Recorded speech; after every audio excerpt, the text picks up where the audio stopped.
former Commissioner of Police Griffith is accusing the government of misleading the population regarding operations under his tenure, specifically the circumstances which led to a meeting involving officials from the U.S. government, resulting in the shutdown of the Special Operations Response Team.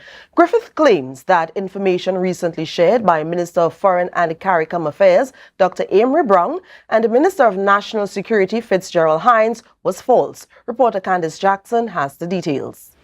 The deaths of two suspects in the murder of Andrea Barrett at the hands of police during the tenure of then Commissioner of Police Griffith are being blamed for the shutdown of the Special Operations Response Team SORT. Foreign Affairs Minister Dr. Amery Browne said the questionable circumstances led to a meeting with a delegation from the U.S. government. However, Griffith denies having known about such a meeting. So if it is that I was Commissioner of Police, you will think that I would be part of that meeting. Now if it is I was no longer Commissioner of Police, the meeting could take place.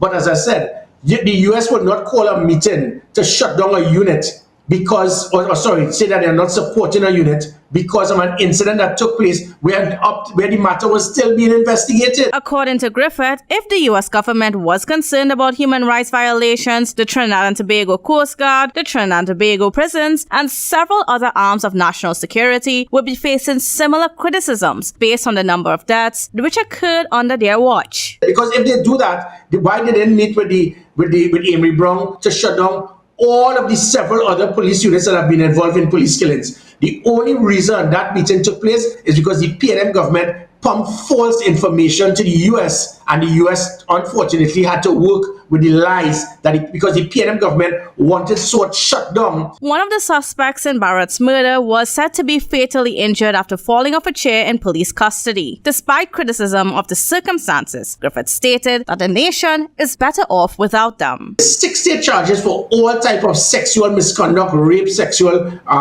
actions, grievous bodily harm on females. 60. And you never once bothered about the concern of Andrea Barrett, her family, the 60 women who kept walking the streets, being traumatized, wondering if these two men who were charged for rape and were given bail within 24 hours could come back out onto the streets to finish them off. Griffith also condemned the government for shutting down SORT, which was a frontline unit conceptualized during his tenure. He claimed that SORT was effective in arresting major criminal elements, intervening in cases of kidnapping, and breaking up human trafficking rings. The government has been vociferously critical of Griffith's tenure as top cop, calling him a failed experiment. However, Griffith has attacked the government's handling of crime since and recently expressed intentions to contest the St. Joseph seat with his party, the National Transformation Alliance, in the 2025 general elections.